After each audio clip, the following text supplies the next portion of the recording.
The sun had not yet cleared the eastern peaks of the San Jacinto Mountains, but the heat was already building. By 6 in the morning, the temperature in Riverside Town Square had climbed to 95 degrees, and the wooden platform at the center of the plaza radiated warmth like a cook stove. William Garrett stood at the edge of the growing crowd, his calloused hand gripping the brim of his father's old hat. The felt was worn thin in places, stained with years of honest sweat and mountain dust. It was the only thing left from the family ranch, the one Whitmore had taken 5 years ago, with a forged debt and a corrupt surveyor's map. Will had come to town for rope, just rope, 300 feet of good hemp line to repair the north fence before the autumn cattle drive.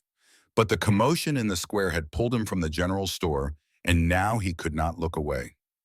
On the auction block, a woman stood with her spine straight as a fence post. Her hair had gone silver, pulled back in a simple knot that revealed a face weathered by sun and hardship. Her feet were bare against the scorched planks, but she did not dance or flinch. She simply stood there, eyes fixed on some distant point beyond the crowd, beyond the indignity of this moment. The auctioneer was a fat man named Harlan, known throughout the county for selling everything from cattle to mining claims. He brought his wooden gavel down with a crack that echoed off the storefronts. Lot number 7. Harlan announced, his voice carrying the practiced enthusiasm of a man who had sold 1,000 things he did not own. Margaret Fletcher, 55 years of age, still strong enough for laundry and cooking, good with the needle, quiet disposition. A woman in the crowd laughed, the sound sharp and cruel. Who would waste food on something that old? She is not worth a bent nickel. More laughter rippled through the gathering. Will felt his jaw tighten. He scanned the faces around him, farmers looking for cheap labor, merchants hoping to find a cook they would not have to pay fair wages, opportunists drawn like flies to the scent of desperation. His eyes found a young man standing well back from the platform, shoulders hunched, face turned half away. Thomas Fletcher. Will recognized him from church. He had seen the resemblance in the set of the jaw, the color of the eyes. This was family, and family had brought her here. Will looked at the auctioneer's table. There were no contract papers laid out, no lawyer standing by to witness terms of employment, no mention of duration or wages or conditions. This was not a legal contract labor arrangement, the kind that had become common since the war between the states. This was something else entirely. This was a sale. California law had forbidden the buying and selling of human beings since 1850. Will had read the statutes himself late at night in the small ranch house, when the emptiness of the rooms pressed too close and he needed something to fill his mind besides memories of Catherine's laugh and Daniel's small hand in his. The law was clear. A person could enter into voluntary labor contracts, but they could not be sold. Not for any price. Not by anyone. And yet here stood Margaret Fletcher on an auction block, while her nephew hid his face in shame, and the good citizens of Riverside prepared to bid on her like she was a milk cow or a wagon wheel. Will's hand moved to his coat pocket, where his leather wallet rested against his chest. Inside were 6 $20 gold pieces. $120. 3 months of wages from his time as a railroad engineer, saved dollar by painful dollar. Money he had earmarked for a new windmill pump to expand irrigation on the ranch. Water meant growth. Growth meant profit. Profit meant he could finally stop living one drought away from losing everything. But standing here, watching this woman hold her dignity in the face of public humiliation, Will found he could not think about windmills or profit margins or carefully laid plans. He could only think about his father standing in front of Whitmore's bank 5 years ago, trying to explain that the debt was wrong, that the numbers had been changed, that justice mattered. And he could think about himself at 26, watching from across the street, knowing the law was being broken, but doing nothing because he was young and scared, and certain that one person could not stand against men with money and power. His father had died 6 months later. The doctor said it was his heart. But Will knew better. A man's heart could break from losing his land just as surely as from any disease. The auctioneer raised his gavel again. We will start the bidding at $20. Do I hear 20? Oh, Will stepped forward. His boots struck the hard-packed earth with deliberate weight. The crowd parted as he walked through and conversations died mid-sentence. She is not merchant. Came out level and hard, carrying across the square without him having to shout. Harlan lowered his gavel, confusion crossing his doughy face. Who are you, William Garrett? He moved closer to the platform, close enough that everyone present would have to acknowledge what came next. And I know California law. We have prohibited the buying and selling of people since 1850. This woman has not signed any contract labor agreement. There is no lawyer here representing her interests. You are not conducting a legal employment arrangement. You are conducting a slave auction. The word fell like a stone into still water. Ripples of shock spread through the crowd. Even in 1885, 35 years after statehood, 20 years since the war's end, that word still had power. Harlan's face flushed red. Now see here, the family came to me. They said she needed placement. This is all perfectly legal. Then show me the contract. Will extended his hand. Show me her signature. Show me the terms of employment. Show me the lawyer who witnessed her consent. Silence. Harlan shuffled through the papers on his table, but Will already knew what he would find. Nothing. Or worse than nothing, some scrap of paper signed only by Thomas Fletcher, attempting to contract away another person's freedom, as if he owned it. Will turned to look at Thomas, who had gone pale as milk. Is this your aunt? Thomas managed a nod. What debt does she owe your family? The young man's voice came out barely above a whisper. 1 bag of flour, so we would not starve this winter. The admission hung in the air. 1 bag of flour. The price of a human being's freedom calculated in pounds of ground wheat. Will reached into his coat and pulled out his wallet. His fingers found a $5 gold piece, small and heavy, and worth more than any sack of grain. He flipped it through the air. Thomas caught it by reflex. There, Will said. Enough to buy 5 bags of flour. The debt is paid. He turned back to Harlan, pulled out the rest of his money, and walked to the auctioneer's table. The leather pouch landed with a solid thump that scattered dust across the worn wood surface. Coins spilled out, glinting in the early morning sun. $120, Will announced. 6 times your opening bid. But I am not buying her. I am paying whatever debt you think exists between this woman and her family. After that, she is free. Free to stay, free to go. Her choice, not mine, and certainly not yours. He looked up at Margaret Fletcher. She was staring at him now, those steady eyes fixed on his face with an intensity that made him feel transparent, as if she could see straight through to the grief and guilt and loneliness he carried like stones in his chest. Mrs. Fletcher, he said, his voice gentler now, I own a ranch 15 miles south of here. I need help. The work is hard, but I pay fair wages. $18 a month plus room and board. You would have your own quarters with a lock on the inside of the door. A written contract that spells out every term. And if you ever want to leave, I will take you anywhere you want to go and give you enough money to start fresh. He paused, letting her absorb the offer. But this is your choice. Not your nephew's, not mine. Yours. If you want to walk away from here right now, I will give you $20 and wish you well. If you want to come work for me, you come as an employee, not as property. Either way, you are a free woman. What do you say? Margaret Fletcher's lips parted. For the first time since Will had approached the platform, emotion flickered across her face, not relief exactly. Something deeper, something that looked like the first breath after nearly drowning. Why? Her voice was rough from disuse but clear. Why would you do this for me? The question struck Will harder than he expected. Why, Debane? Because he had failed his father.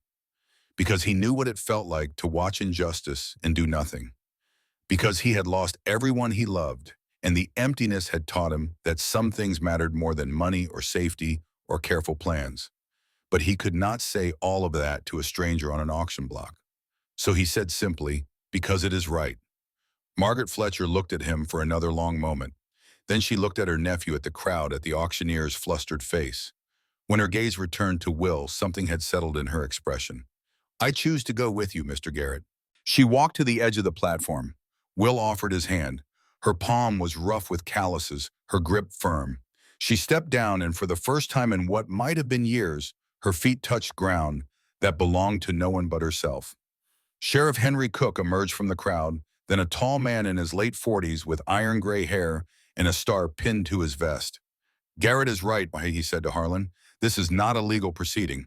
Best to end it now before someone files a complaint with the county. Harlan knew when he was beaten.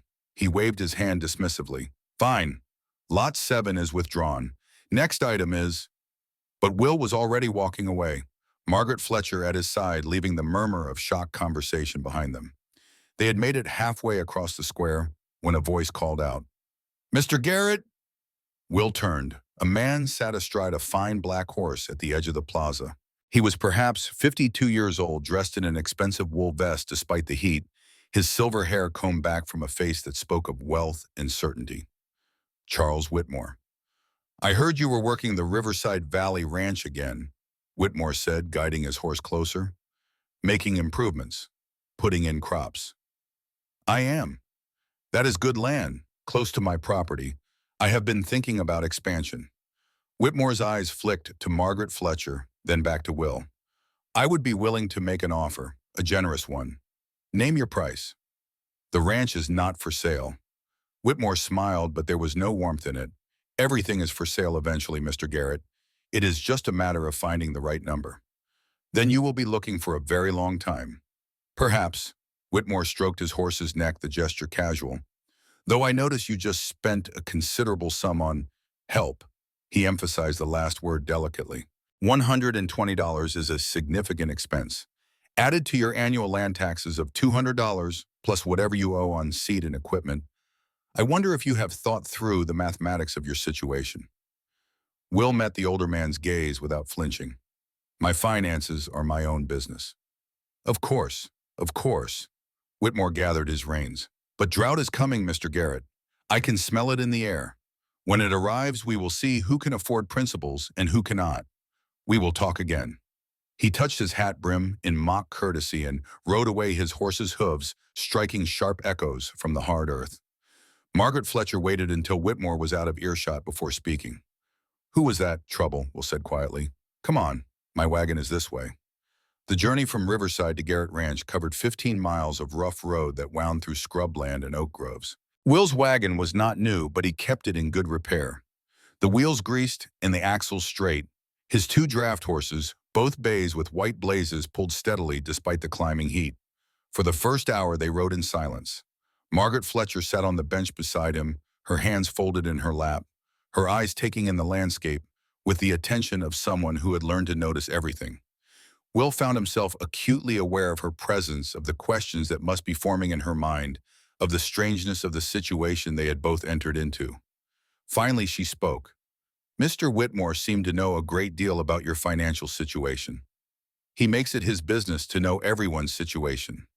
The man owns half the county and wants the other half." Will kept his eyes on the road ahead, where heat shimmers made the air dance above the packed dirt. "Including my ranch."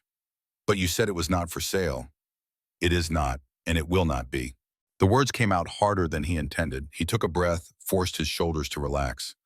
"I apologize. It is a difficult subject." "I understand difficult subjects." Will glanced at her. She was looking at him now, and something in her expression made him want to explain. Not because he owed her an explanation, but because he suddenly wanted her to understand. "The ranch I own now is 240 acres, he began. "I bought it in 1884 with money I saved working as a railroad engineer. But before that, my father owned a different ranch. 160 acres along the river, good land with easy water access. He bought it in 1865 after he mustered out of the Union Army. What happened to it? In '80, we had a bad year. Crops failed, cattle prices dropped. My father needed money for seed and supplies to make it through to the next season, so he went to Whitmore's bank and borrowed $300. Will's hands tightened on the reins. Even now, 5 years later, the anger came back fresh. Whitmore altered the loan documents, changed the amount to $800 using complex language my father did not fully understand. When the payment came due, my father could not pay what Whitmore claimed he owed. The bank foreclosed, took the whole ranch. Could you not contest it in court? The Homestead Protection Act only covers farms under 40 acres. My father's ranch was too large to qualify for protection, and Whitmore had lawyers who could make fraud look legal on paper. Will shook his head. I was 26 years old and working for the railroad in San Francisco. By the time I got home, it was done. 6 months later, my father died. The doctor said it was his heart, but I know losing that land killed him as surely as any bullet. Margaret Fletcher was quiet for a moment. When she spoke again, her voice was thoughtful. The Homestead Protection Act you mentioned. That was the California law from 1879, correct? Will looked at her in surprise. You know about it. My late husband, John Fletcher, was a blacksmith, but he was also active in the farmers' rights movement. We used to read law books together in the evenings. He believed that the law was the only weapon poor people had if they knew how to use it. Your husband sounds like he was a good man.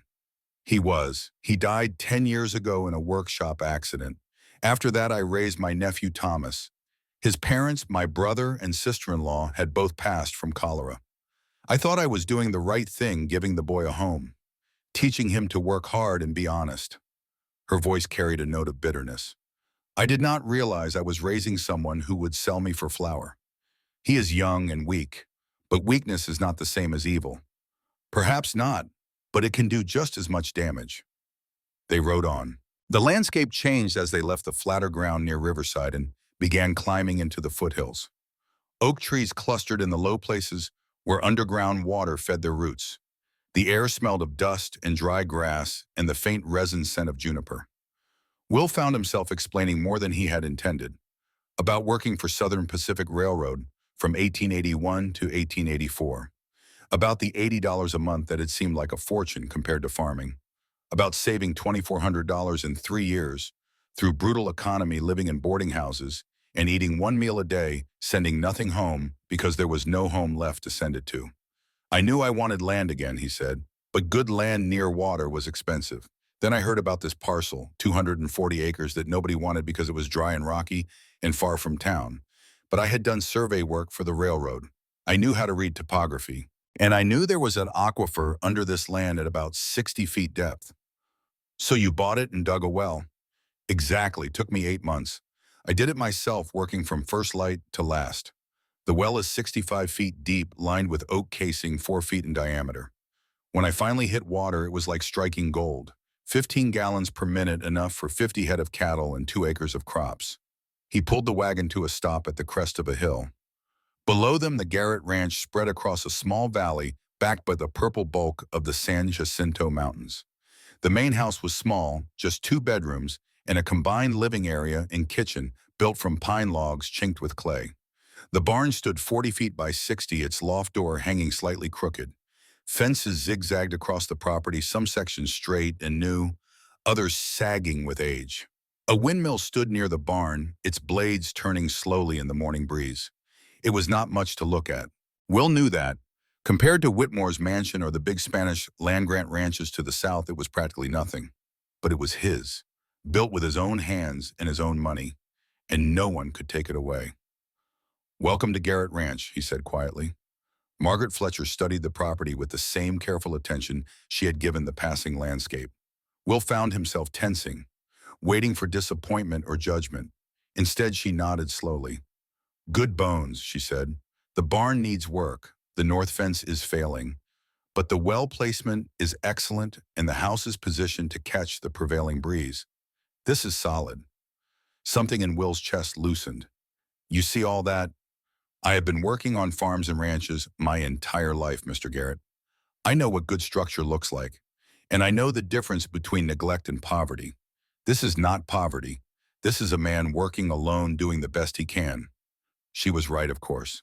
After Catherine and Daniel died 3 years ago, Will had let everything slide except the absolute essentials. He had kept the cattle alive. He had maintained the well. He had paid his taxes. But the garden had gone to weeds.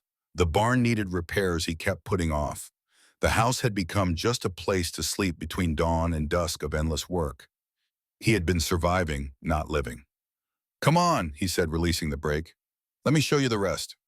They spent the next hour touring the property. Will showed her the well, explaining the pulley system he had rigged for hauling up water. He walked her through the barn, pointing out where the loft floor was rotting and needed replacement boards. He took her to the north pasture where 200 feet of fence sagged dangerously, held up more by habit than actual structural integrity. Margaret Fletcher asked questions that revealed deep knowledge. What was the water table depth? How many cattle could the land sustainably support? When was the last time he had tested the soil for alkali? What breed of cattle did he raise and why? By the time they returned to the main house, Will had a strange feeling he could not quite name. It was not attraction exactly, though he noticed how capable her hands looked, how straight she held her spine. It was more like recognition. Here was someone who understood the language he spoke, who saw the world through similar eyes. Inside the house, he led her to a small room off the main living area. It had been his father's workshop once before the foreclosure. Now it held a simple bed frame, a chest of drawers, and a chair. A window looked out toward the vegetable garden. "This would be your room," Will said. "It has a lock on the inside of the door. I want you to feel safe here." Margaret Fletcher walked to the window, looked out at the neglected garden plot. "A room of my own," she said softly. "I have not had that in 10 years. Will felt something twist in his chest. "You deserve privacy. You deserve respect. And I intend to give you both." She turned to face him. "Why are you doing this truly? You could have hired anyone, someone younger, someone who would work for less." "I could have," Will agreed, "Bondi, but I did not want anyone. I wanted someone strong enough to do the work that needs doing. Someone smart enough to be a partner, not just a laborer. Someone who has survived enough to understand what this place means." He met her eyes. "I think you are that person." Before she could respond, he went to the kitchen table and pulled out a sheet of clean paper and a pencil. "I want to write out a contract right now before anything else happens. I want both of us to be clear about what we are agreeing to." He wrote carefully, forming each word with deliberate precision. When he finished, he pushed the paper across the table to her. Employment contract, date July 15, 1885, between William Garrett, owner, and Margaret Fletcher. Employee terms: wages, $18 per month paid on the first day of each month, housing private room with lock clean linens, adequate heating, meals, 3 meals per day, sufficient and nutritious, duties, cooking, laundry, mending, and field work as needed. Duration, no fixed term. Employee may leave with 1 week notice. Bonus, if employee remains for 2 full years, she shall receive 5% of all profits from cattle sales. Safety, owner pledges no violence or harassment of any kind. Violation of this term renders the contract void and requires payment of $100 to employee signature. William Garrett. Signature, Margaret Fletcher. Witness. To be obtained. Margaret Fletcher read through it twice, her lips moving slightly as she parsed each clause. Then she picked up the pencil and added a line at the bottom. Additional term. If owner must leave the property for more than 1 week due to emergency, employee shall have full management authority and shall receive $25 per month during that period. She looked up. "I want this included. If you need to travel to San Francisco to gather evidence against Whitmore, or for any other reason, the ranch should not suffer." Will read her addition and nodded slowly. "That is more than fair." Agreed. They both signed. The lack of a witness bothered Will, but he knew they could remedy that tomorrow by riding to see Reverend Stone in town. He stood and extended his hand. Margaret Fletcher took it. Her grip was firm and dry, the handshake of someone who understood the weight of agreements. "We are partners now," Will said. "Partners," she echoed. As the sun began its descent toward the western peaks, they sat on the front porch in 2 old chairs Will had made from oak scraps. The evening air was finally cooling, carrying the scent of sage and dust. Will found himself talking more than he had in months. About Catherine, who had played piano beautifully and laughed like bells. About Daniel, who had been 5 years old and full of questions about everything from why grass was green to how far the stars were. About the fever that had taken them both in the span of 6 days while Will was in Sacramento buying medicine that arrived too late. Margaret Fletcher listened without platitudes or empty comfort. When he finished, she told him about John, who had loved Shakespeare and read it aloud by firelight, about the 15 years they tried for children, month after month of hope and disappointment, about raising Thomas after her brother's death, thinking she finally had a chance to be a mother, only to watch the boy grow into someone she barely recognized. "After John died, I burned all his books," she said quietly. "I could not bear to see them on the shelves, knowing I would never hear his voice reading them again. I have regretted it every day since." "I sold Catherine's piano," Will admitted. "I told myself it was for practical reasons. We needed the money, but really I just could not stand to look at it." They sat in silence as the sky turned orange and purple and finally deep blue. Stars began to emerge first, Venus bright in the west, then the familiar patterns of constellations Will had learned from his father. A coyote howled somewhere in the distance. Margaret Fletcher shivered slightly, and Will stood to get a blanket from inside. When he returned and draped it over her shoulders, his hand brushed the top of her arm. They both went still. It was the first real physical contact between them since the handshake. Just a touch, nothing more. But Will felt it like a jolt of electricity. He pulled his hand back quickly. I should let you rest. It has been a long day. It has. She stood holding the blanket around her shoulders. Thank you, Will, for everything. It was the first time she had used his given name. He liked the sound of it in her voice. Good night, Meg. He used the shortened form without thinking, then worried he had been too familiar. But she smiled. Good night. She went inside to her room. Will heard the soft click of the lock, engaging the sound of someone finally feeling safe enough to secure a door from the inside. He sat back down on the porch and looked out at the dark shapes of his land.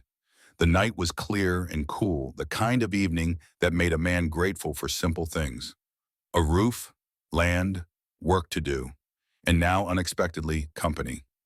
He was just starting to doze when he heard hoofbeats. His hand went to the rifle he kept beside his chair as a rider emerged from the darkness, silhouetted against the stars.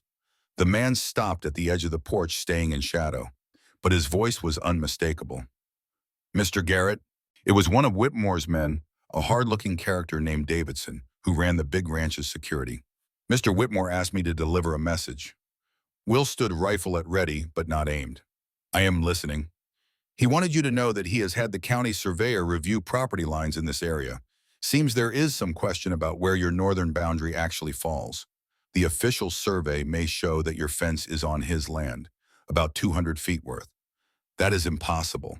I have the deed. The boundary runs from the Elder Oak to the Red Rock Formation in a straight line. Maybe, but Mr. Whitmore's surveyor says there are 2 Elder Oaks, and the original survey used the wrong one. He will be filing the corrected survey with the county next week. Davidson's smile was audible even in the darkness. Just thought you should know. Trespassing fees can add up. $1 a day is standard. Get off my land. Going, but one more thing. That woman you picked up today. The old one. Mr. Whitmore wanted me to mention that he knows some things about her nephew. Outstanding debts, legal troubles. Could be she is liable for some of those as family. Could be complicated for anyone harboring her. Will raised the rifle slightly. I said, get off my land. Davidson laughed and turned his horse. See you soon, Garrett, real soon. The hoofbeats faded into the night. Will stood on the porch for a long time after watching the darkness, his mind racing. Whitmore was moving faster than expected. The survey challenge was smart. If he could prove Will's fence was on Whitmore land, even by a technicality, he could levy fines until Will could not pay. Combined with taxes and normal expenses, it might be enough to force a sale. And the mention of Margaret Fletcher's nephew was a threat, pure and simple. Find some way to make her legally vulnerable, use that to pressure Will. It was a good strategy, ruthless and effective. Will looked back at the house where a lamp still glowed in Margaret Fletcher's window. He had made a promise today. Not just a contract, but something deeper. He had stood up when he saw injustice, the way he should have stood up for his father 5 years ago. He would not back down now. Tomorrow they would ride to see Reverend Stone and get the contract witnessed. Then they would go to the county clerk's office and pull the original survey documents. Margaret Fletcher had said she knew law. Good. They would need every bit of legal knowledge they could muster, but tonight Will allowed himself a moment of something he had not felt in a long time. Hope. Not the desperate hope of a man barely surviving, but the cautious hope of someone who had found an unexpected ally, who was no longer facing the world alone. Inside the house, Margaret Fletcher's lamp went out. Will sat back down in his chair rifle across his knees and began the first watch of what he suspected would be many long nights to come. Above him, the stars wheeled slowly across the vast California sky, the same stars that had watched over this land for thousands of years before any man claimed ownership. They would still be there long after Whitmore and Will and all their struggles had turned to dust. But right now in this moment, it mattered who held the deeds and who controlled the water and who had the strength to stand against corruption. Will Garrett intended to be standing when the dust settled. He owed it to his father's memory. He owed it to Margaret Fletcher's courage, and he owed it to himself. The night deepened. Somewhere, Owl called. The windmill creaked as it turned, and in the darkness beyond the fence line, unseen eyes watched the ranch calculating, planning, waiting for the next move in a game that was only just beginning. The first week of August brought temperatures that cracked the earth and turned the grass to brittle straw. By mid-morning, the thermometer on the barn wall read 105 degrees, and the air shimmered with heat waves that made distant mountains dance and waver like mirages. Will Garrett stood at the base of the north fence line, wiping sweat from his eyes with a bandana already soaked through. Beside him, Margaret Fletcher measured a fence post with practiced efficiency, her hands sure despite the heat. 53 inches, she called out. 2.5 feet in the ground, rest above. Mark it, Will said. They had been working since 5 in the morning when the eastern sky was just beginning to pale. Now 3 hours later, they had replaced 12 fence posts and had 40 more to go. The work was brutal in the heat, but necessary. Cattle did not respect sagging fences, and Will could not afford to lose even one animal to wandering. Meg set the marked post aside and reached for the iron digging bar. Will moved to take it from her, but she shook her head. I know how, she said simply. He watched as she positioned the bar above the spot they had chosen, raised it high, and drove it down into the hard earth with controlled force. The impact rang out across the valley. She repeated the motion, establishing a rhythm. Up, down, drive, turn, up, down, drive, turn. After 20 strikes, she had created a hole deep enough to check. She knelt beside it, measuring with her hand. 18 inches, halfway there. Will handed her the canteen. She drank without breaking the rhythm of her breathing, controlled inhalations and exhalations that spoke of someone who understood how to pace themselves through hard labor. Your husband taught you this, he asked. John taught me to use tools, but my father taught me to work. He ran a freight operation in Missouri before we moved west. I was loading wagons at age 12.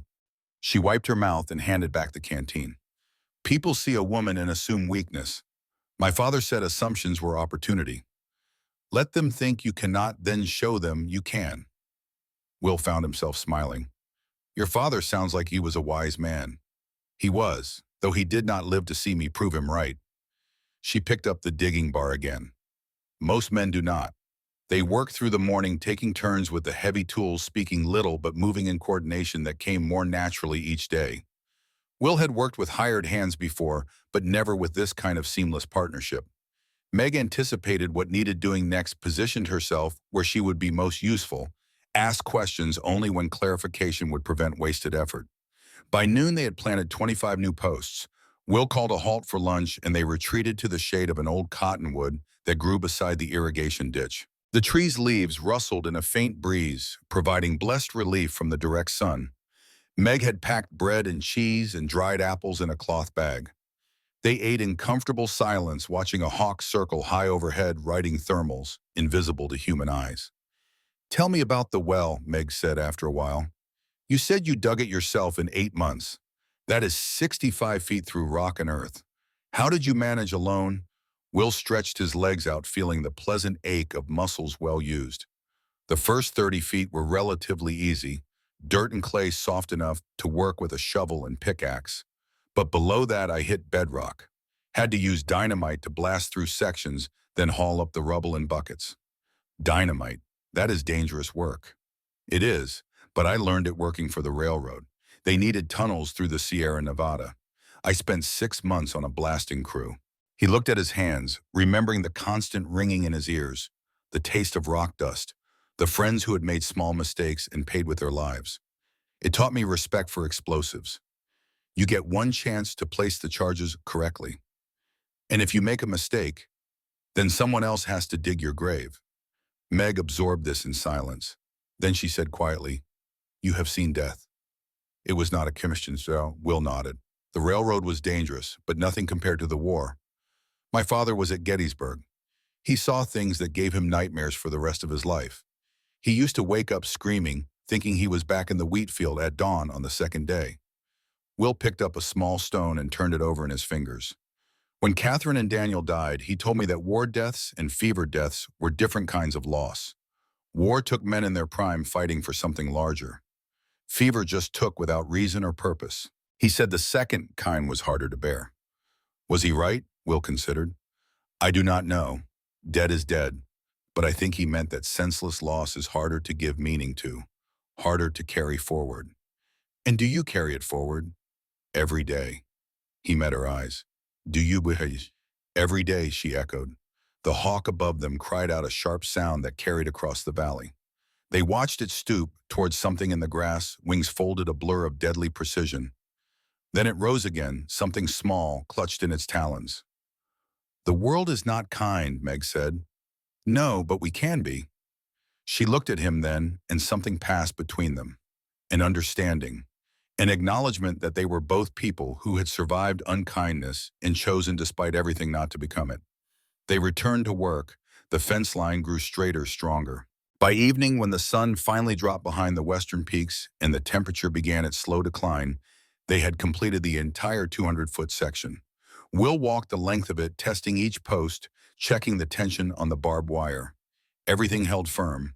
This fence would last 10 years if properly maintained. Good work, he said. Meg was cleaning the tools, wiping dirt and sweat from the iron bar and shovel. We make a good team. We do. That night, after a simple dinner of beans and cornbread, they sat on the porch as had become their habit. The stars were brilliant in the clear air, the Milky Way, a river of light flowing across the sky. My husband used to say you could navigate by the stars if you knew how to read them, Meg said. He learned from sailors in San Francisco back when we first moved to California. He would point out constellations and tell me their stories. Orion the hunter, Cassiopeia the queen, Ursa Major the great bear. Can you still find them? Some. There's Polaris. She pointed to the North Star steady and bright. And there the Big Dipper. My father called it the drinking gourd. Said escaped slaves used it to navigate to freedom before the war. Will found himself leaning slightly closer to follow the line of her arm. My father taught me to use it to tell time. The way it rotates around Polaris through the night, you can measure hours by its position. They sat in silence for a while, watching the sky wheel slowly overhead. Then Meg said, I have been thinking about what that man said last night, about the survey. Do you truly believe Whitmore can prove your fence is on his land? I do not know what he can prove, but I know what the truth is. My deed is clear. The boundary runs from the Elder Oak to the Red Rock Formation. There is only one Elder Oak. I have walked that line a dozen times. Then we should go to the county clerk tomorrow and pull the original survey records. Compare them to whatever Whitmore files. That is a day's ride to Riverside and back. Then we ride, Meg said firmly. We cannot fight what we do not understand. If Whitmore is planning legal action, we need to know exactly what we are facing. Will looked at her profile in the starlight. You are not afraid of this fight. I am terrified, she said simply, but fear never stopped work from needing doing. Before Will could respond, they heard hoofbeats approaching from the south. Both of them tensed. It was past 9 o'clock, too late for casual visits. Will stood and reached for his rifle. Meg rose as well, moving to stand beside him rather than behind him. He noticed and felt something warm in his chest. 5 riders emerged from the darkness into the pool of lamplight that spilled from the house windows. Davidson sat astride the lead horse, his face shadowed by his hat brim.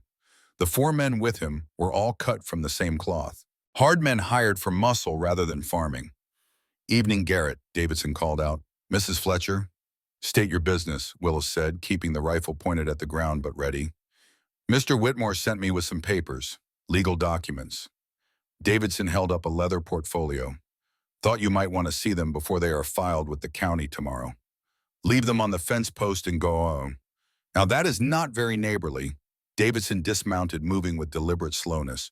We came all this way. Least you can do is hear us out. He walked to the porch steps and held out the portfolio. Will did not take it. Open it and show me, Will said. Davidson shrugged and unfastened the leather ties. He pulled out several sheets of official-looking paper covered in dense text and technical diagrams. This here is the corrected survey of property boundaries between Whitmore Ranch and Garrett Ranch, prepared by Harold Price, licensed county surveyor. He held up a map that showed Will's property and the adjoining land. A thick red line marked what was labeled as the true boundary. As you can see, Davidson continued, the original 1884 survey incorrectly identified the elder oak tree used as the northern boundary marker. There are, in fact, two elder oaks in proximity approximately 300 feet apart.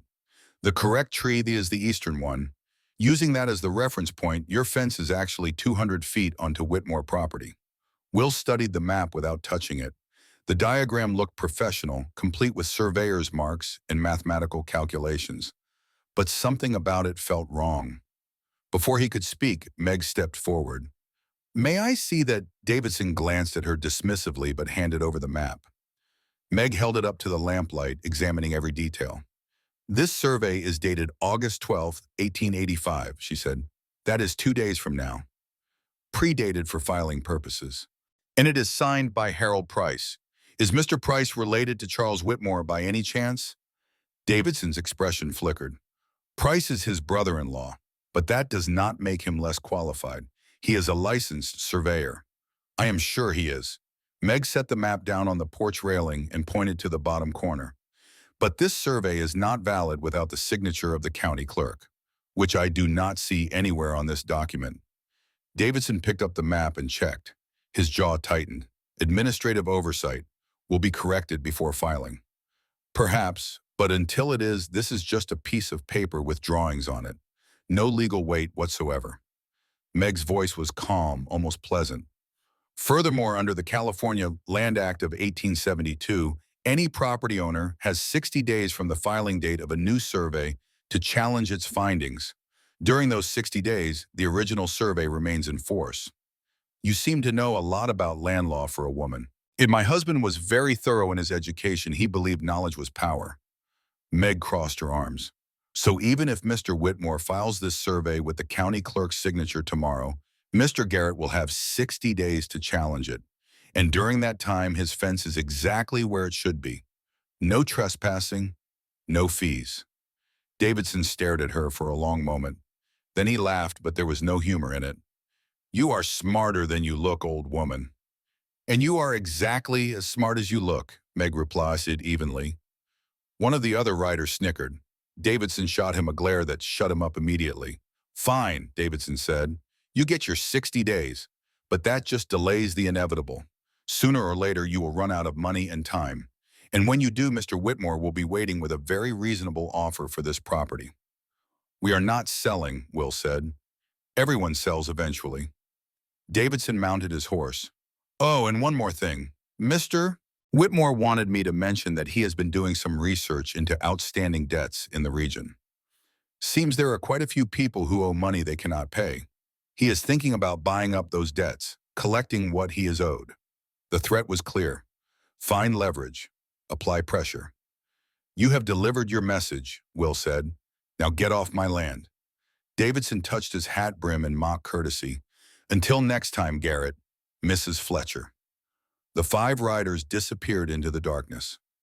Will and Meg stood on the porch listening to the hoofbeats fade. "He will come back," Meg said quietly. "I know.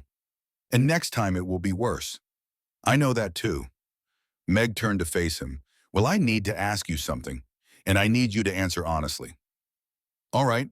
Why are you really fighting Whitmore? This ranch is worth perhaps $2,000 at market value. He has offered you more. You could sell, take the money, buy land somewhere else. Start fresh without this constant threat." She paused. "So why stay?" Will looked out at the dark shapes of his land, the barn he had repaired, the well he had dug, the fences he had mended. Every board and post and stone represented hours of his labor, drops of his sweat, pieces of his life poured into this earth. "Because my father taught me that a man stands for something or he stands for nothing," he said finally. He stood for this land, for the idea that honest work and fair dealing should be enough. Whitmore took that from him with fraud and corruption. If I sell now, I am saying that fraud wins, that corruption wins. That might makes right." He shook his head. "I cannot do that. I will not. Even if it costs you everything. Even then." Meg was quiet for a moment. Then she said, "Good, because I would not respect you if you answered differently." She went inside to her room. Will heard the lock click. He sat back down on the porch, rifle across his knees, and began the night watch they had agreed upon. Meg would relieve him at 2 in the morning. Together they would keep the ranch safe. The August night was cool and clear. Coyotes sang in the distance. An owl called from the cottonwood by the irrigation ditch. The windmill creaked as it turned pumping water up from 65 feet below the lifeblood of everything they were trying to build. Will found himself thinking about partnership, about trust, about the strange alchemy that had taken two broken people and made them into something stronger than either was alone. He thought about how Meg had stepped forward tonight, not behind him, but beside him. How she had faced down 5 armed men with nothing but knowledge and courage. How she had earned Davidson's grudging respect through sheer competence. He thought about Catherine, who had been delicate and artistic and utterly unsuited for ranch life. He had loved her desperately, but he had always known she was fragile. She needed protecting, sheltering from the harsh realities of the world. Meg was different. Meg was steel wrapped in weathered skin. She did not need protecting. She needed partnership. The distinction mattered more than he had realized. At 2 in the morning, Meg emerged from the house wrapped in a shawl carrying the shotgun Will had given her. She knew how to use it. John Fletcher had taught her that too. Anything, she asked. Quiet. Too quiet, maybe. Go sleep. I will wake you at 6. Will started to go inside, then stopped. Meg, thank you. For tonight. For standing with me. Where else would I stand? She said simply. He went to his room and fell asleep within minutes, the deep sleep of someone who knew they were not alone on watch. The next morning, they rode to Riverside together. The journey took 4 hours through heat that built steadily as the sun climbed. By the time they reached the county clerk's office, the temperature was pushing 110 degrees. The clerk was a tired-looking man in his 50s named Robert Chen. He remembered Will from the land purchase the previous year. Mr. Garrett, what brings you to town? I need to see the original survey for my property, the 1884 survey done when I purchased the land. Chen nodded and disappeared into the back room. He returned 10 minutes later with a large, leather-bound book and several rolled maps. Here we are. Garrett Ranch purchased September 1884. 240 acres boundaries as follows. He unrolled the map on the counter. Will and Meg studied it carefully. The survey showed clear reference points. The northern boundary was described as running from the elder oak, approximate age 150 years, 6 feet diameter, at base located at coordinates, to the Red Rock Formation, approximate height 40 feet located at coordinates. A straight line connected the 2 points. Is there any mention of a second elder oak? Meg asked. Chen checked the written description. No, just the one. And it is quite specific about the size and age. An oak that large and old would be distinctive. There would not be 2 of them in close proximity. May I see the surveyor's notes? Chen pulled out another document handwritten on official paper. The surveyor, a man named Thomas Whitney, had sketched the tree and noted its distinctive features. A scar on the trunk from an old lightning strike, unusual branch structure, deep roots that had created a raised area in the surrounding ground. Could we get a certified copy of this survey? Will asked. Of course, $5 for the full set of documents. Will paid. Chen prepared the copies, impressing each page with the official county seal. As they were leaving, Meg said casually, Mr. Chen, do you happen to know a surveyor named Harold Price? Price, yes, he is licensed in this county. Does work for several of the larger landowners. Is he considered reliable? Chen hesitated, glancing around to make sure they were alone. Then he said quietly, Price does the work he is paid to do, if you understand my meaning. I do, thank you. Outside, they stood in the shade of the courthouse overhang, looking at the certified copies. We have proof, Will said. The original survey is clear, one tree well documented. If Whitmore tries to file his fake survey, we can challenge it with this. Yes, but challenges take time and money, lawyers, court fees. Whitmore knows that. He is counting on bleeding us dry through the process. So what do we do? Meg thought for a moment. We need to make the challenge impossible to ignore. If it is just us against Whitmore, he wins through attrition. But if we can get others involved, other landowners who might face similar fraud, the community, the newspapers. She looked at him. We need to make this bigger than one ranch. How? I am not sure yet, but I am thinking. They rode home in the worst heat of the day, arriving back at the ranch in late afternoon. Both of them were exhausted and sunburned, but they had what they needed, proof, ammunition for the fight ahead. That evening, Meg made a simple dinner while Will checked on the cattle. When he returned to the house, he found her at the table writing on a piece of paper. "What is that?" he asked. "A letter to the Sacramento Herald. They are the largest newspaper in Northern California. If we can get them interested in a story about land fraud, about a wealthy banker systematically cheating small farmers, it might create pressure Whitmore cannot ignore." Will sat down across from her. "That is good thinking, but newspapers need sources, people willing to go on record." "I know. We would need to find others Whitmore has defrauded. Get them to tell their stories." She set down her pen. "It is risky. He could retaliate. He is already retaliating." True. They worked on the letter together, crafting careful language that was factual but compelling. Meg's knowledge of legal terminology helped them avoid defamation while still making their case clear. When they finished, it was late. They sat on the porch in the cooling air, neither ready for sleep despite the long day. The next morning brought no relief from the August heat. "You should have woken me," he said. "You needed sleep. I could not give you much else, but I could give you that." After a quick breakfast, Will headed to the north pasture to check on the cattle while Meg volunteered to inventory the hay stores in the barn loft. They would need to know exactly how much feed they had before winter arrived. "Be careful up there," Will called as she climbed the ladder. "Some of those boards look questionable when I checked last month." "I am always careful," Meg replied. Will was halfway to the pasture when he heard it. Not a scream exactly, more like a sharp cry of surprise cut short. His blood turned to ice.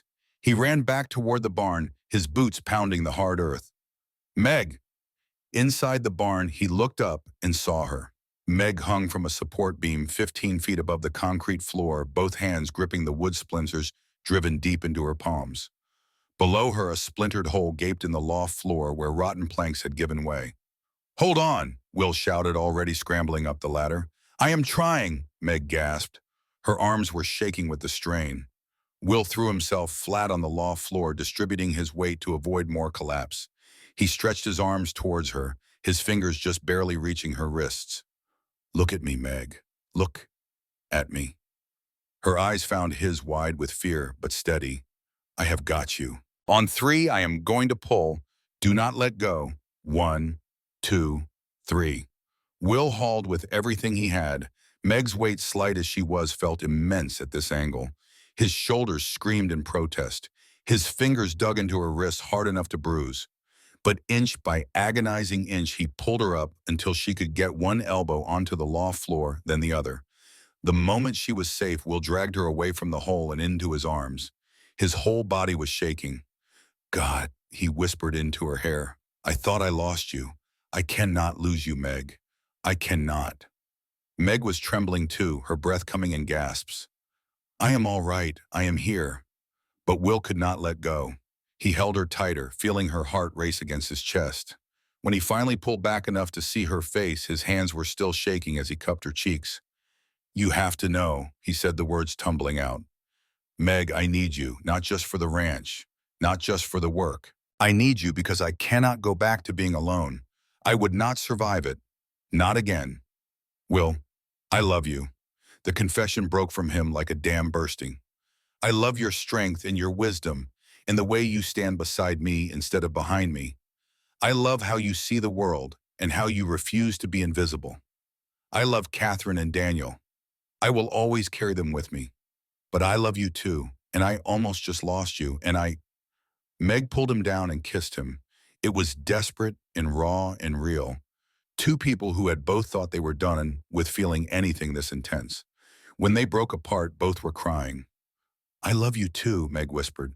"I did not think I would ever say those words again. But I love you, William Garrett." They sat there in the dusty loft for a long time, holding each other, listening to their hearts slow to normal rhythms. Finally, Meg said quietly, "We should fix that hole before someone else falls through." Will laughed, shaky but genuine. "Always practical. One of us has to be."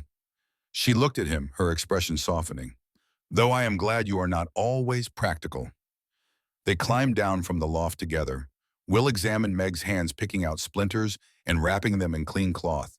His own hands were steadier now, but something had fundamentally shifted between them. That evening they sat on the porch as had become their habit, but tonight they sat closer. Will's arm around Meg's shoulders. her head resting against his chest. I have been thinking, Will said, about what I want, about what comes after we win this fight with the Whitmore. He paused. I want this, you and me. Not as employer and employee, not even just as partners. Meg lifted her head to look at him. What are you saying? I am saying, Will took a breath, that when this is over, when Whitmore is dealt with, and we can breathe again, I want to ask you something important. And I hope you will say yes. Meg smiled, her eyes bright in the lamplight. I think I already know the question, and I think you already know the answer.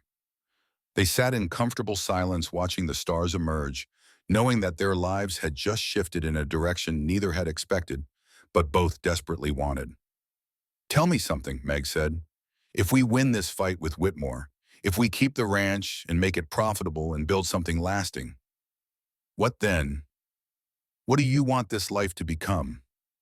It was a good question. Will realized he had been so focused on survival that he had not thought about actual thriving. What came after merely holding on? I suppose I want this ranch to be a place that matters, he said slowly. Not just for profit, though that is important, but as a place that stands for something, where people are treated fairly, where work is respected, where someone like you would not have to fear being sold for flour. A legacy, Meg said softly. Yes, a legacy. He looked at her. What about you? What do you want? I want to stop being invisible, she said. I want to be seen, valued. I want my work to matter. She paused, searching for words. I want to belong somewhere, truly belong, not just be tolerated or used. You belong here, Will said. The words came out before he thought about them, but once said he realized they were absolutely true. You belong here, Meg. She turned to face him, and in the lamplight, spilling from the windows, he saw her eyes were bright with unshed tears. Do I? Yes. They sat in silence, the weight of the moment pressing down. Will felt something shifting between them, some wall crumbling. The careful distance of employer and employee was giving way to something more complex, more real. Before either of them could speak again, they heard hoofbeats, but this time the sound was frantic, desperate. A single rider pushing a horse hard. They both stood. Will grabbed his rifle. The rider burst into the yard, a young woman barely staying in the saddle. She pulled up hard, the horse blowing and covered in lather. Help, she gasped. Please, I need help. She slid from the saddle and collapsed. Will and Meg rushed forward. The girl could not have been more than 22 with fair hair and a face twisted in fear. Are you hurt? Meg asked, checking her for injuries. No, not hurt, but he will come for me. He will send men. She grabbed Meg's arm. Please do not send me back. Please. Slow down, Will said. Who is coming? What happened? The girl took a shaking breath. My name is Eleanor Mason. Most people call me Nell. My father is Samuel Mason. He owns a small farm 10 miles west of here. He owes Charles Whitmore $400 for a seed loan. Will and Meg exchanged glances. Another debt. Another person in Whitmore's trap. Whitmore said if I married his son Robert, he would forgive the debt, Nell continued, but I refused. So he told my father he would foreclose on our farm and have my father arrested for theft. Said he had witnesses who would swear my father stole cattle. It is a lie, all lies. But my father is sick. A trial would kill him. So you ran, Meg said gently. I took Robert's horse while he was in San Francisco. I know it was wrong stealing, but I had nowhere else to go, and I heard, she looked at Will. I heard you helped Mrs. Fletcher, that you were a good man. I hoped maybe you would help me too. Will looked at this terrified girl, then at the exhausted horse, then at Meg. He saw the answer in her eyes before she spoke. Of course we will help you, Meg said. Come inside. Let us get you cleaned up and fed. You are safe here. But Whitmore, Nell said, he will come for the horse. He will press charges. Let him come, Will said grimly. We seem to be collecting reasons for him to hate us. What is one more, sorry? They brought Nell inside. Meg gave her water and a plate of food while Will tended to the horse. The animal was a fine bay gelding, well-bred and expensive. Robert Whitmore's personal mount, if Nell was to be believed. When the horse was cooled down and watered and put in the barn, Will returned to the house. Nell was telling Meg about her father, about the farm, about how Whitmore had been systematically buying up debts and foreclosing on properties throughout the valley. He wants all of it, she said. Every farm, every ranch. He has been telling people it is for their own good, that he is consolidating land to protect the valley from outside interests. But really, he just wants control. Outside interest, Will asked. The railroad. Southern Pacific is planning a branch line through this region. Whitmore wants to own all the land along the route so he can sell it back to the railroad at enormous profit. Will felt like he had been punched. Suddenly, Whitmore's obsession with acquiring properties made perfect sense. It was not about farming, it was about the railroad right-of-way.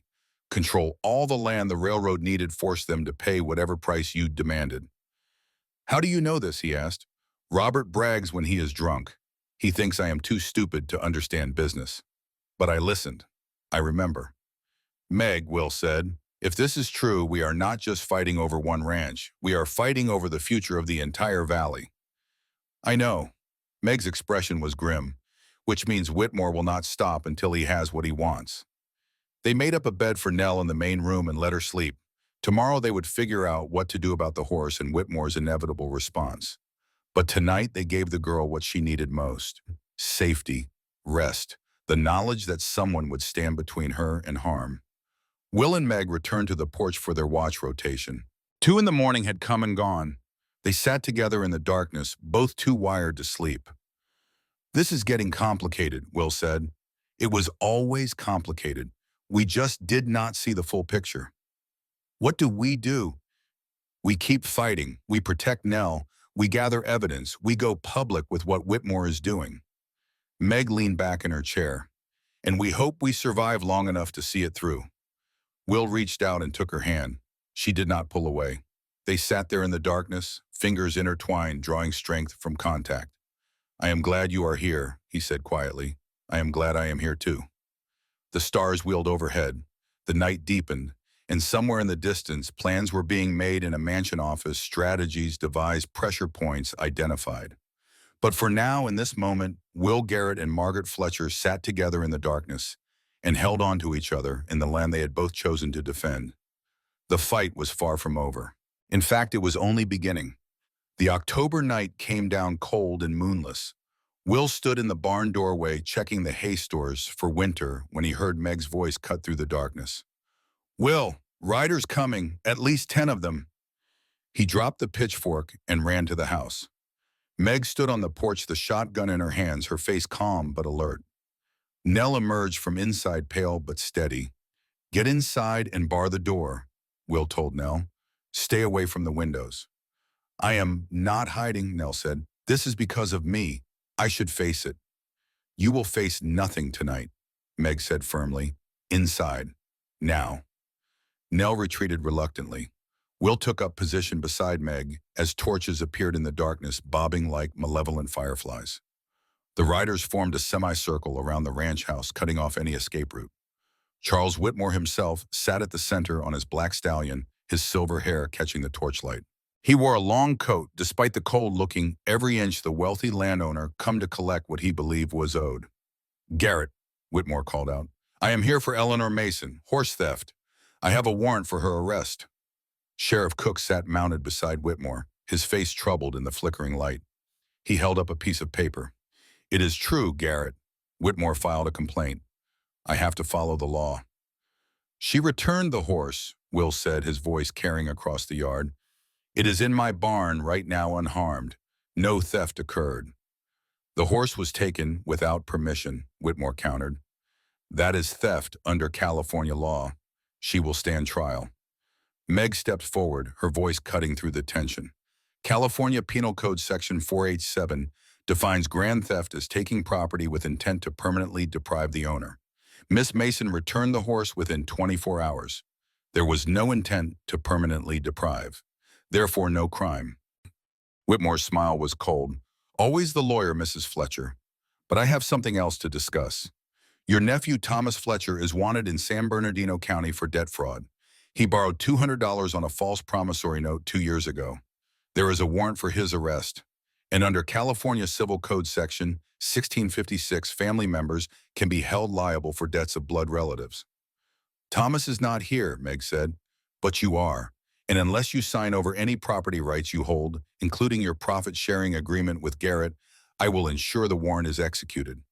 You will be held responsible for your nephew's debts." Will felt rage building in his chest. This was blackmail, pure and simple. Whitmore was manufacturing legal pressures using the complexity of the law as a weapon against people who could not afford lawyers. He stepped forward, placing himself between Meg and the mounted men. "No." Whitmore raised an eyebrow. "No. Mrs. Fletcher signs nothing. Miss Mason faces no charges. You are done threatening people on my land." "Your land," Whitmore laughed. "That is the heart of it, is it not? You think this patch of dirt makes you someone. You think you can stand against me because you dug a well and built some fences. But you are nothing, Garrett. A railroad worker playing at being a rancher. You do not have the resources to fight me. You do not have the connections. You do not even have the money to last through winter." Will waited until Whitmore finished. Then he set his voice carrying to every writer present. "Everyone here needs to listen carefully. Charles Whitmore has been systematically defrauding landowners in this valley for 5 years. He uses fake surveys to claim property boundaries are wrong. He uses altered loan documents to foreclose on ranches. He forces young women into marriages to collect debts their fathers cannot pay."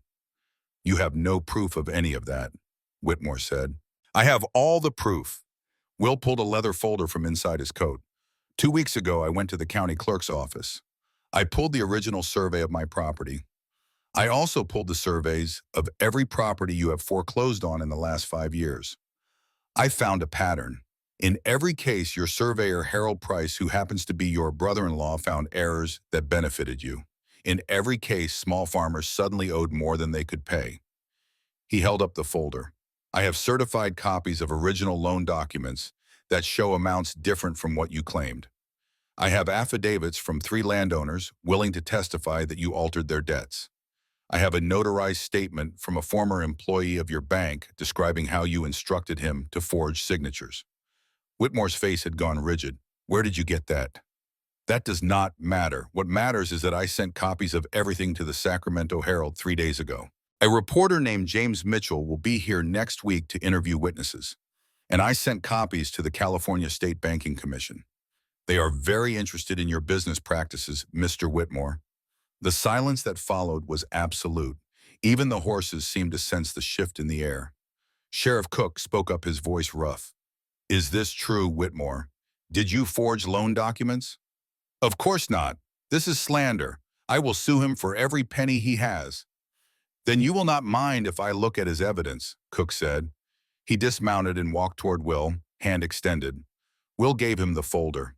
The sheriff moved closer to one of the torches and began reading. His expression grew darker with each page. "These documents have county clerk seals," Cook said finally. "They are certified copies of official records, and they show clear discrepancies between original loan amounts and the amounts you claimed were owed." He looked up at Whitmore, and Will saw something change in the sheriff's face. A decision being made, a line being crossed. "Whitmore, did you pay me $50 a month on top of my county salary?" Whitmore went very still. "What are you suggesting?" "I am not suggesting anything. I am asking a direct question. Did you pay me extra money?" "I made donations to the sheriff's office for equipment and supplies." "Donations that went directly into my pocket." Cook's voice was heavy with self-disgust. "I knew something was wrong. I told myself it was just business, that you were helping the community grow, that the ends justified the means, but I was lying to myself." He ripped the warrant for Nell's arrest in half. "This warrant is invalid. It was obtained under false pretenses. Miss Mason committed no crime." "You are making a mistake, Sheriff." "No, the mistake was taking your money in the first place." Cook removed his badge and dropped it on the ground. "I resign, effective immediately. I will not be part of this anymore." Whitmore's control was slipping. Will could see it in the tightness around his eyes, the white-knuckle grip on his reins. "You think one former sheriff and some old documents will stop me? I have 10 men here. You have yourself and 2 women. If I wanted to burn this barn right now, what would you do?" "He would have help." The voice came from the darkness beyond the torchlight. A man stepped forward carrying a rifle. Will recognized him as Samuel Mason Nell's father. He was gaunt and walked with a cane, but his eyes were clear and determined. You took my farm in 1883 Whitmore. $400 debt that you claimed was 800. I could not prove the fraud then, but I can now. Another man emerged from the shadows. You foreclosed on my land in 1882, claimed I owed 1,200 when I only borrowed 600. Then another and another. 15 men in total, all farmers and ranchers who had lost property to Whitmore's schemes. They formed a line between the mounted riders and the ranch house. Samuel Mason spoke for all of them. We are done being victims. We are done being afraid. You want to burn Garrett's barn? You will have to go through all of us, and there will be witnesses and reporters and the State Banking Commission. Are you prepared for that kind of attention, Whitmore? Whitmore looked at the line of men at the former sheriff standing with them at Will and Meg on the porch. He was outnumbered, outmaneuvered, and for the first time in years, genuinely threatened.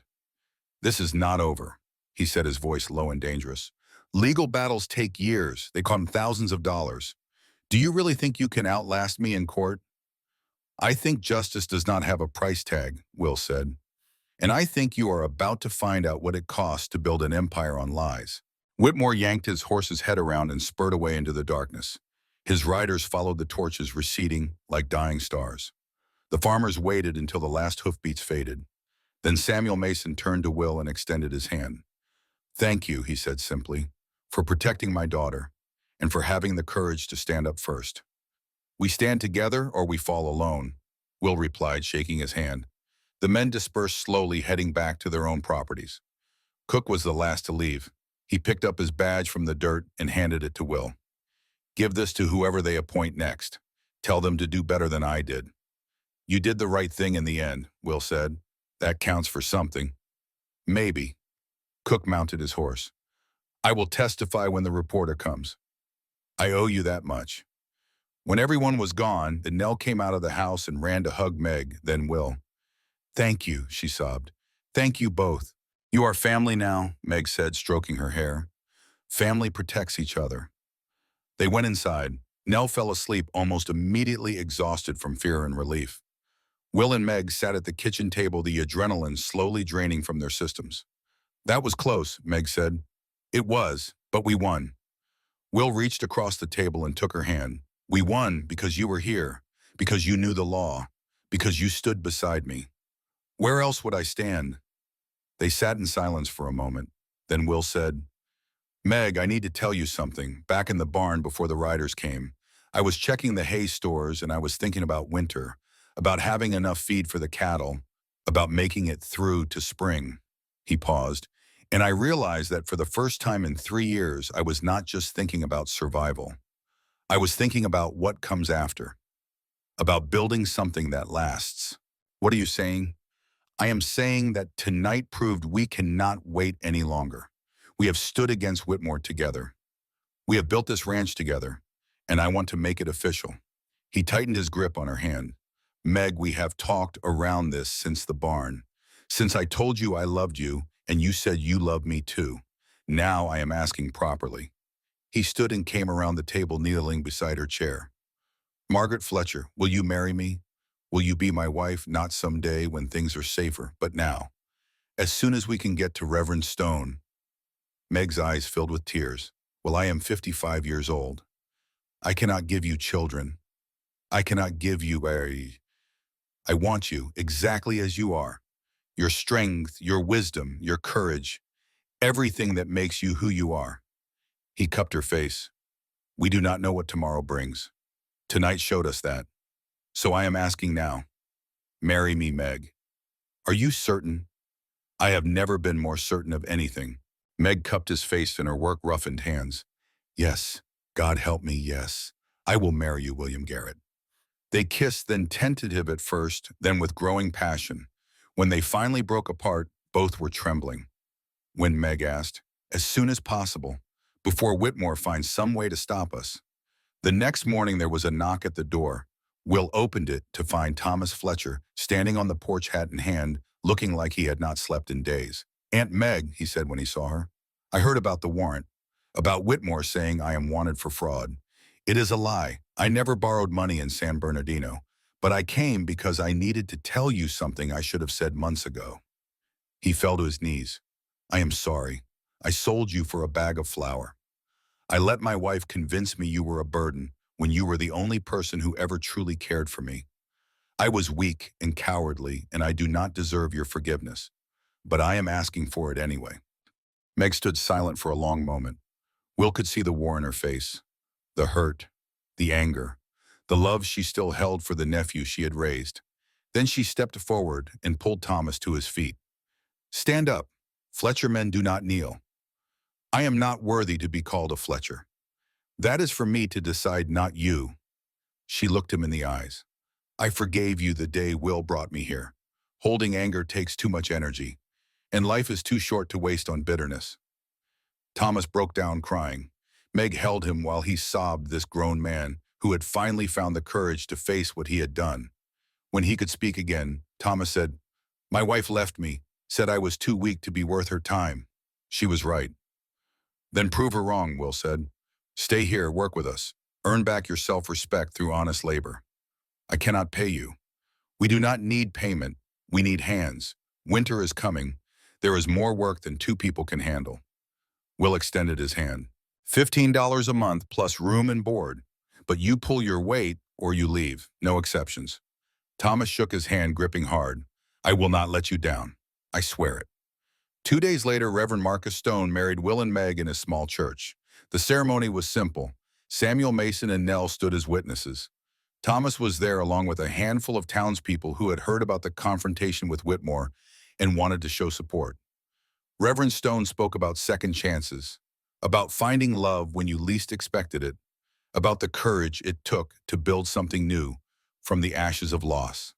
When he asked if Will took Meg as his wife, Will said, I do, and I promise to see you, value you, and love you until my last breath. When Meg gave her vows, her voice was strong and clear. I do. I promise to stand beside you, work with you, and love you fiercely for as long as I live. They exchanged simple gold bands that Will had purchased with the last of his savings. When Reverend Stone pronounced them, husband and wife, Will pulled Meg close and kissed her thoroughly, not caring who was watching. The small gathering applauded. Nell was crying happy tears. Thomas smiled for the first time in months. That night, in the privacy of the bedroom they would now share, Will and Meg came together as husband and wife.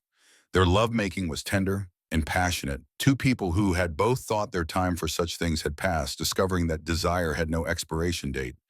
Afterward, lying in the darkness with Meg's head on his chest, Will felt something settle in his soul, a completeness he had not known he was missing. I love you, Miss Garrett, he whispered. I love you too, Mr. Garrett.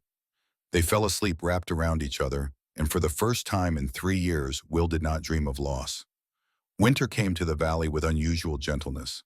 There was rain, but no blizzards, cold, but not the bone-deep freeze that could kill cattle and ruin crops. The ranch settled into a rhythm of work and rest, the four of them becoming a makeshift family. Thomas proved his worth, taking on the hardest task without complaint. Nell learned ranch work from Meg, becoming the daughter Meg had never had. And Will and Meg worked side by side, their partnership deepening with each shared sunrise.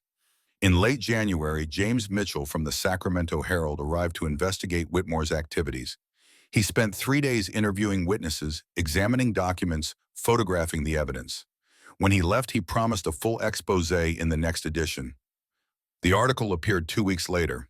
The headline read, Empire of Fraud, How One Man Systematically Stole a Valley.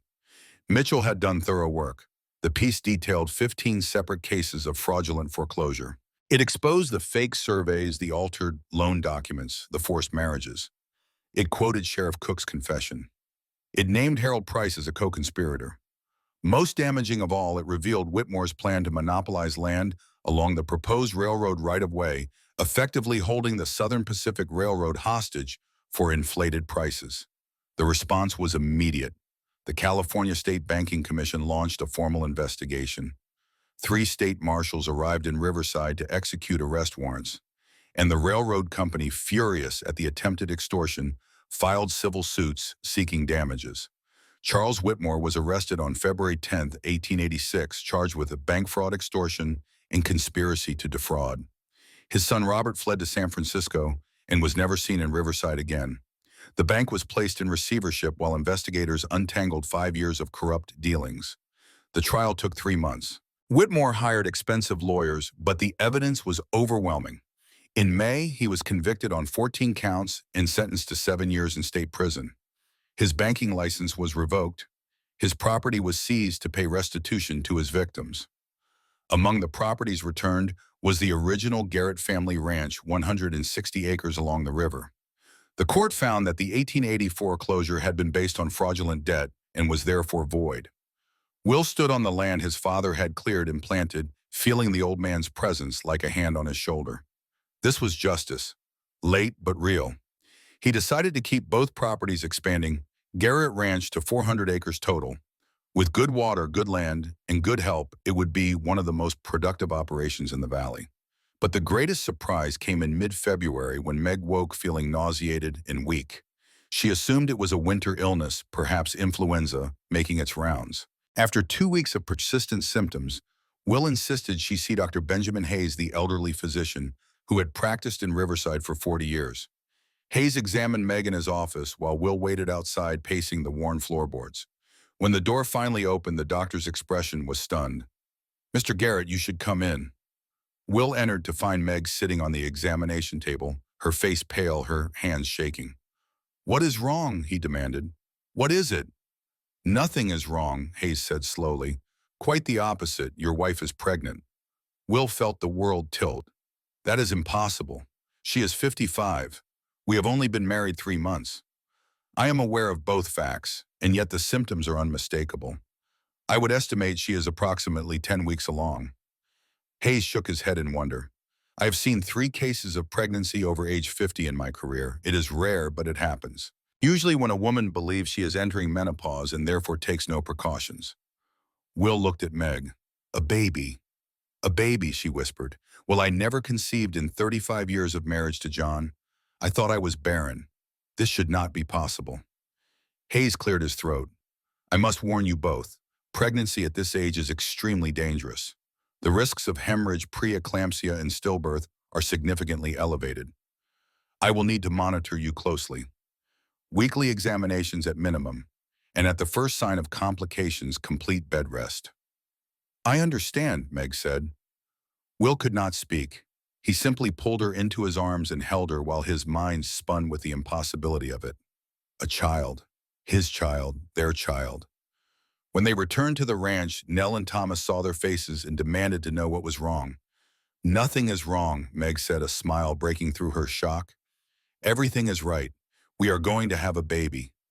Nell shrieked with joy and hugged them both. Thomas pumped Will's hand, grinning like a fool. That night, alone in their room, Will placed his hand on Meg's still flat stomach. "I thought I would never have this again," he said quietly. "After Daniel died, I thought that part of my life was over. I thought I would never have it at all." Meg covered his hand with hers. "Are you frightened?" "Terrified." But also, he searched for the word grateful. So grateful. The pregnancy progressed through spring and into summer. Meg's belly swelled, and with it grew a fierce protectiveness in everyone around her. Will would not let her lift anything heavier than a wash basin. Thomas took over all the heavy ranch work. Nell appointed herself Meg's personal guardian, monitoring her rest and nutrition with military precision. Dr. Hayes visited weekly, checking Meg's blood pressure, listening to the baby's heartbeat, watching for signs of complications. In June, at the Harvest Festival, Will presented Meg with a gift he had commissioned from the town silversmith. A bracelet carved with 33 images, a mountain, a barn, and a woman standing tall and strong. "You were never too old," he told her in front of the assembled town. "You are exactly what I need, exactly what this land needs, and exactly what our child needs." The townspeople applauded. Even those who had mocked Meg at the auction now looked at her with respect. She had exposed corruption. She had helped save the valley from Whitmore's schemes. And now she stood as living proof that life could surprise you with blessings when you least expected them. But July brought the first real scare. Meg's blood pressure spiked dangerously high. Dr. Hayes ordered 2 weeks of complete bed rest.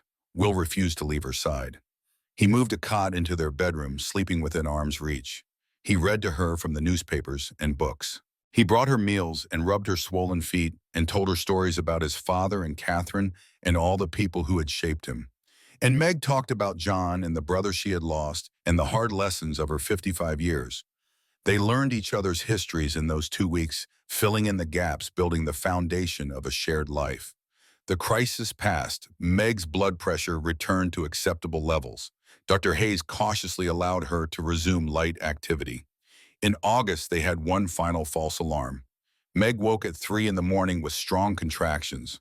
Will rode through the darkness to fetch the doctor, his heart in his throat. But when Hayes examined her, he smiled. False labor, common in late pregnancy, but it means your body is preparing. The baby will come soon. How soon? Days, maybe a week. We'll return to the ranch to find Meg in the kitchen, calmly preparing breakfast, despite the fact that she had just given them all a terrible scare. Should you not be resting, he asked. I have been resting for months. Our son or daughter is coming soon, and I will not spend the last days lying in bed like an invalid. How do you know it will be soon? I know, she said simply. A mother knows. She was right. 2 days later, on a cool morning in late August, Meg's water broke. Will sent Thomas racing for Dr. Hayes while he and Nell prepared the bedroom. They had clean linens, ready boiled water towels, everything the doctor had told them to gather.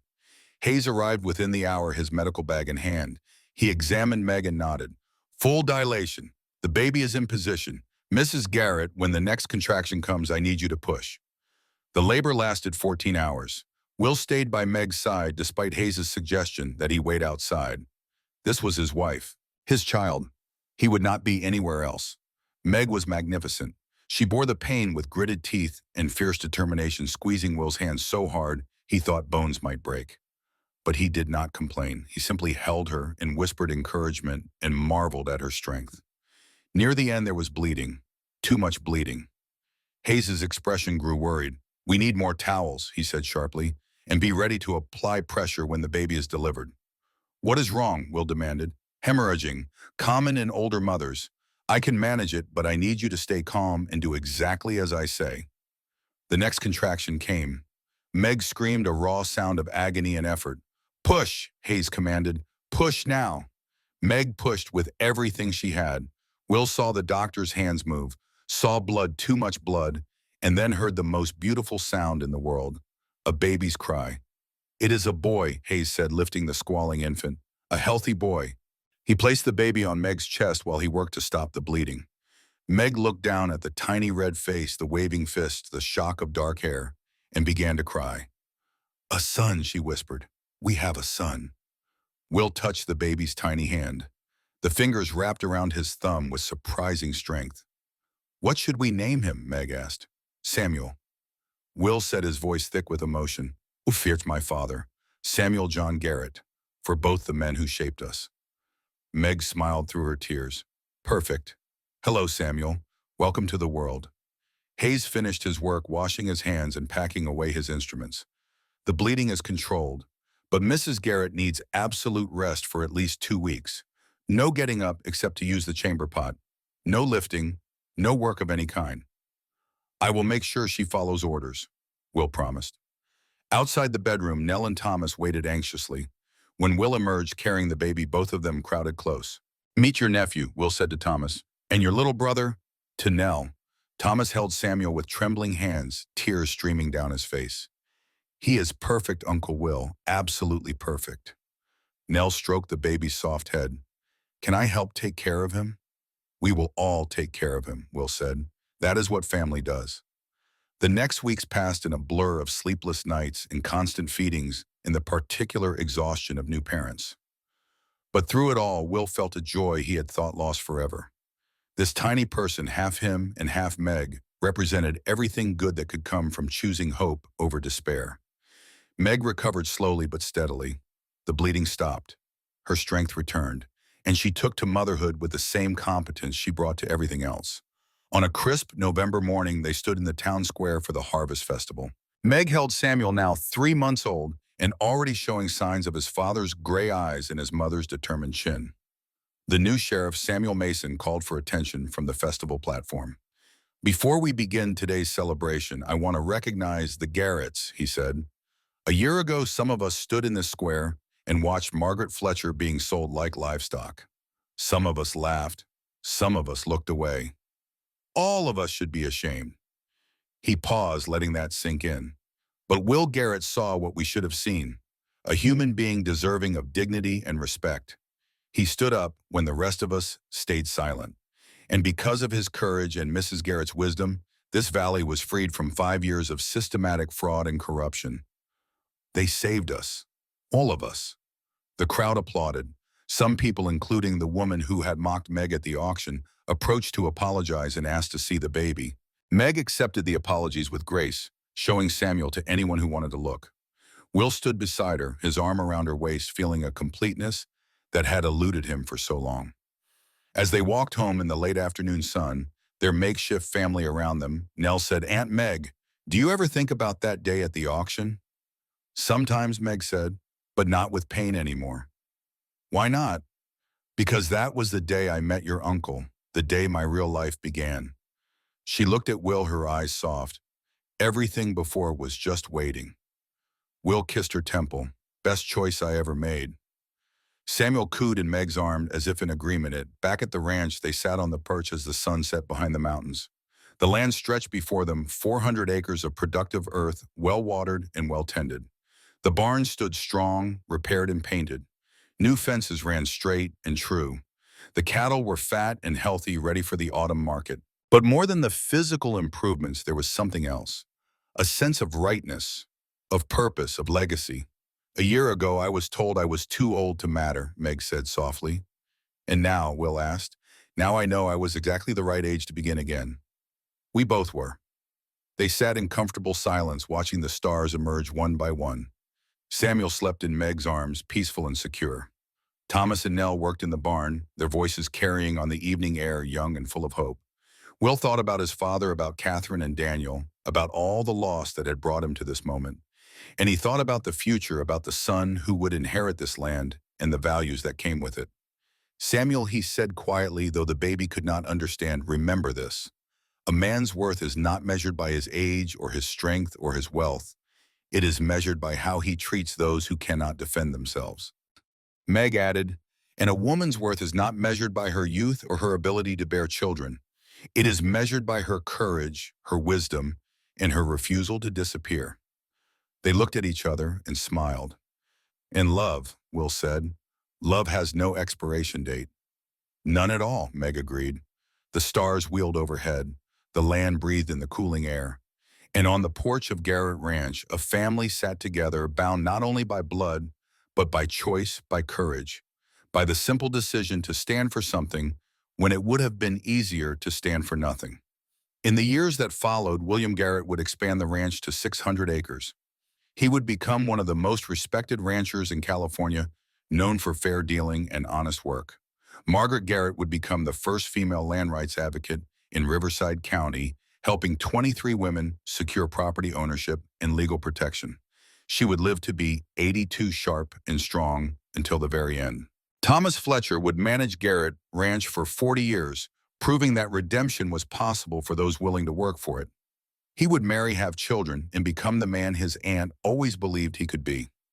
Eleanor Mason would marry a good man in 1888 and raise 5 children, all of whom would know Meg as grandmother and love her fiercely. Samuel John Garrett would inherit the ranch in 1920 and run it until 1965, always keeping his mother's silver bracelet in his office as a reminder that it was never too late for new beginnings. And Charles Whitmore would serve 5 years in prison before dying penniless and forgotten in 1892, his empire of fraud reduced to dust and bitter memory. But none of that mattered in this moment. In this moment, there was only the porch and the stars and a family who had found each other against impossible odds. In this moment, there was only love and land and the quiet certainty that they had built something worth keeping. The legacy was just beginning.